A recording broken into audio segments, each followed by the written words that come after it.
پر چلنا چاہتے ہو نا تو یہ حجروں میں بیٹھ کر تسبیحیں گھما کر اس دین پر نہیں چلا جا سکتا. یہ دین جان مانگتا اور جان بھی ان بندوں کی مانگتا ہے. لوگ حیران ہوتے ہیں اللہ کے نیک بندوں کو کیوں مشکلیں پیش آتی ہیں. شیخ نے کفر کے لگائے تھے فتوے جن پر وقت آیا تو وہی لوگ مسلمان نکلے. Whoa, did you see that? That was fast. That looked... Ah, look how you run. All right, listen to that sound. که تا کنون توجه نداشتن خب توجه پیدا بکنن که یه ملتی که هیچ نداشت جز الله اکبر چطور همه قوا را کنار زد و این قوای شیطانی که همه پشتیبانش بودن نه فقط قدرت های پایین دستم دنبال او بودند و ما را نمیگذاشتن در یه مملکتی زندگی کنیم و فعالیت کنیم. همه موافقه با او بودن. این چی بود که این ملت ضعیفه بدون تجهیز بدون تدریب نظامی را بر این همه قدرت ها غلبه داد؟ جز این بود که رعبی را که خدا در دلهای این سران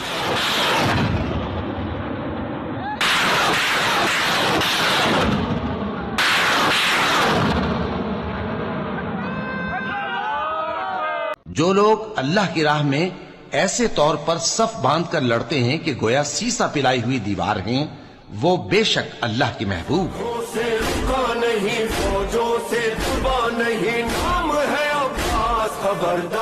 ناظرین، جیسے ہم نے گزشتہ پروگرام میں یہ کہا تھا کہ امریکہ پھنس گیا ہے، اب تو امریکہ کے اندر سے آوازیں اٹھ رہی ہیں، اب امریکہ کے اندر مظاہرے شروع ہو گئے ہیں، اہم اجلاسوں میں سوالات کیے جا رہے ہیں کہ اسرائیل کی جنگ ہم کیوں لڑ رہے ہیں. ان کا جواب دلیل کے بجائے ہاتھ توڑ کر دیا جا رہا ہے. یہاں ایک ویڈیو جو آپ کو میرے پس منظر میں نظر آ رہی ہے، یہ ایک اجلاس کی ہے جس میں ایک فوجی افسر نے سوال کیا کہ یہ اسرائیل کی جنگ ہے، اس میں امریکہ کو کیوں دھکیلا جا رہا ہے. بجائے اس کے کہ اس کا جواب دیا جاتا، اسے کچھ دیگر فوجی آئے اور وہ پکڑ کر باہر لے گئے. جب وہ فوجی افسر باہر نہیں جا رہا تھا تو اس کو اس کا ہاتھ توڑ کر باہر لے جایا گیا ہے. اور وہاں پر جو لوگ موجود تھے، یہ ویڈیو ریکارڈ ہوئی ہے، ان لوگوں نے بھی سوال اٹھایا ہے کہ کیا سوال اٹھانا جرم بن چکا ہے امریکہ میں کہ اب کوئی سوال بھی نہیں اٹھا سکتا.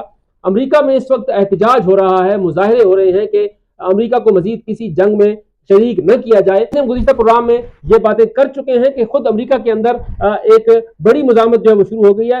امریکہ کا اپنا نظام جو ہے وہ منتشر ہوتا ہوا نظر آ رہا ہے کیونکہ خود امریکہ پر جنگوں کے برے اثرات مرتب ہو رہے ہیں.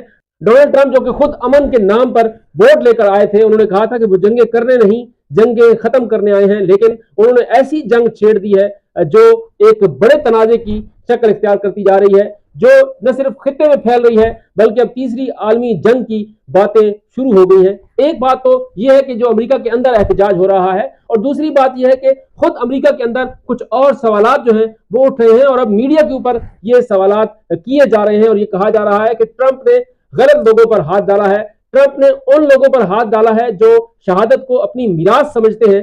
ٹرمپ نے کربلا کی تاریخ نہیں پڑھی، ٹرمپ نے حضرت علی کی تاریخ نہیں پڑھی، ٹرمپ نے اسلام کی تاریخ نہیں پڑھی، اور ایران جو ہے وہ حضرت علی اور کربلا معلیٰ کو فالو کرتا ہے. ستم کر کے جئیں گے، کچھ سوچ رہے ہیں کہ یہ اب ڈر کے جئیں گے.